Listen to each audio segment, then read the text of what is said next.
আল ফাওয়ায়েদ, ইবনুল কাইয়িম আল জাওজিয়ার বিখ্যাত কিতাব আল ফাওয়ায়েদ, এর মধ্যে লিখছে এক ওয়াক্ত নামাজ ছেড়ে দেওয়া 1000 বার জিনার চেয়েও মারাত্মক গুনাহ।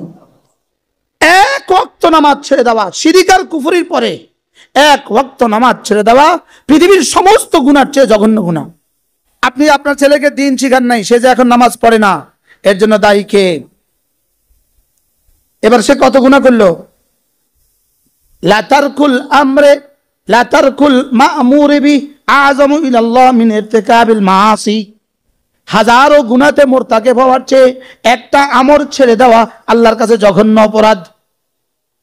কি বলছি বুঝেন না কিছুই? বলেন তো কি বলছি বলেন। হাজারো গুনাহ করার চেয়ে বলেন একটা আদেশ ছেড়ে দেওয়া আল্লাহর কাছে জঘন্য। যেমন